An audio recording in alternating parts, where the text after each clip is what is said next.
আপনাদের সবাইকে নতুন আরেকটি ভিডিওতে জানাচ্ছি স্বাগত। আজ আমি আপনাদের নিয়ে যাচ্ছি মালয়েশিয়ার রাজধানী কুয়ালালামপুর থেকে একটি নামকরা বিজনেস স্কুলে, এশিয়া স্কুল অফ বিজনেস। আমাদের যাত্রা শুরু হচ্ছে এখান থেকে, অর্থাৎ বিশ্ববিখ্যাত পেট্রোনাস টুইন টাওয়ার থেকে। চলুন গাড়ি চালাতে চালাতে পুরো রাস্তাটা আপনাদের দেখাই। পেট্রোনাস টুইন টাওয়ার শুধু মালয়েশিয়ার পরিচয় নয়, এটা আধুনিক কুয়ালালামপুরের প্রতীক। এই এলাকাটা সবসময় ব্যস্ত, কিন্তু খুব সুন্দরভাবে প্ল্যান করা।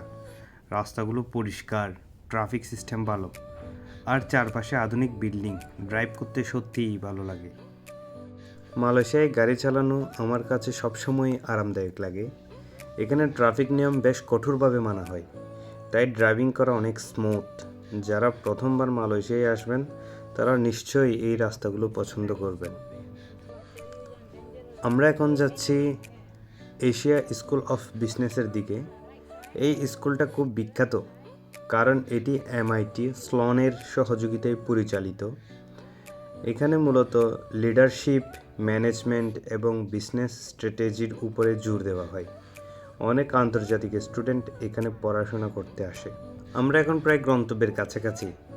দেখতেই পাচ্ছেন এই এলাকাটা খুব শান্ত, সবুজে ভরা, আর পড়াশোনার জন্য একদম পারফেক্ট। এমন পরিবেশে পড়াশোনা করলে ফোকাস নিজে থেকেই চলে আসে।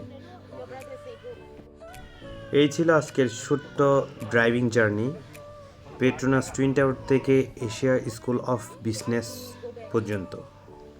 ভিডিওটা যদি ভালো লাগে অবশ্যই লাইক করবেন, কমেন্ট করে আপনার মতামত জানাবেন। নতুন নতুন ভ্রমণ আর মালয়েশিয়ার বাস্তব অভিজ্ঞতা পেতে আমার পেজটি ফলো দিয়ে রাখবেন। ধন্যবাদ সবাইকে ভিডিওটি দেখার জন্য।